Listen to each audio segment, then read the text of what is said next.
بسم اللہ الرحمن الرحیم۔ افغانستان کے طالب وزیر خارجہ امیر خان متقی نے انڈیا میں جو بات مقبوضہ کشمیر کے بارے میں کی، بغض پاکستان میں، وہ بالکل اسلام، مسلمانوں اور پختون کے روایت کے خلاف ہے، کیونکہ مسلمانوں پر نہ ہندو، نہ مشرک اور نہ کافر حکومت کر سکتا ہے، خاص کر ان ملکوں میں جن میں مسلمان اکثریت میں ہو۔ اور آپ کو پتہ ہے کہ مقبوضہ کشمیر میں مسلمان اکثریت میں ہے، اور وہاں کے جو حکمران ہے وہ کٹر مشرک، کافر اور ہندو ہے، اور وہ گائے کو خدا کا درجہ دیتی ہے، نعوذ باللہ، اور مسلمان گائے کو ذبح کرتی ہے اور شوق سے کھاتی ہے۔ امیر خان متقی نے کہا کہ مقبوضہ کشمیر بھارت کا حصہ ہے۔ یہ سن کر میں بہت حیران ہوا اور مجھے بہت افسوس ہوا کہ امیر خان متقی تو ایک طرف افغانستان میں اسلامی حکومت کا دعویٰ کرتا ہے اور دوسری طرف انڈیا کے چاپلوسی کے لیے انڈیا میں مسلمانوں کے خلاف، خاص کر مقبوضہ کشمیر کے مسلمانوں کے خلاف باتیں کرتا ہے۔ امیر خان متقی نے جو بات انڈیا میں مقبوضہ کشمیر کے بارے میں کیا ہے، یہ بالکل پختون روایت کے خلاف بھی ہے، کیونکہ ایک طرف پختون اسلام سے بہت محبت کرتا ہے، خاص کر وہ پختون جو ریئل مسلمان ہو، اور وہ اسلام پر بہت زیادہ ننگ بھی کرتا ہے۔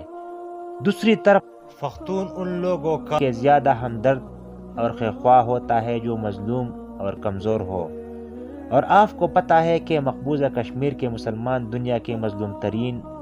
اور بھارت کے مشرکوں کے ستائے ہوئے لوگ ہیں، لہذا مقبوضہ کشمیر ہرگز نہ ہندوستان کا حصہ ہو سکتا ہے نہ دوسرے کافر ملک کا، کیونکہ وہاں پہ مسلمان اکثریت میں ہے، وہاں پہ مسلمانوں کی حکومت رہ گئی ہے، مسلمانوں نے اپنے حکومتیں اور سلطنتیں قائم کی ہے، اور مقبوضہ کشمیر اکثر مسلمان سلطنتوں کا حصہ رہا ہے۔ آخر میں افغانستان وزیر خارجہ امیر خان متقی سے درخواست ہے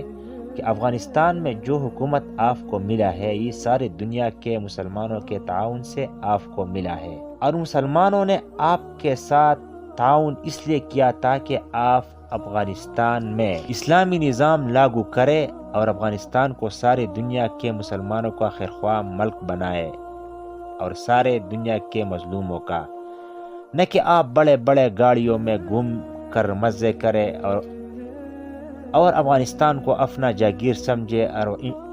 اور انڈیا میں جا کر مشرکوں کے خوشنویدی کے خاطر مقبوضہ کشمیر کو انڈیا کا حصہ ڈکلیئر کر دے۔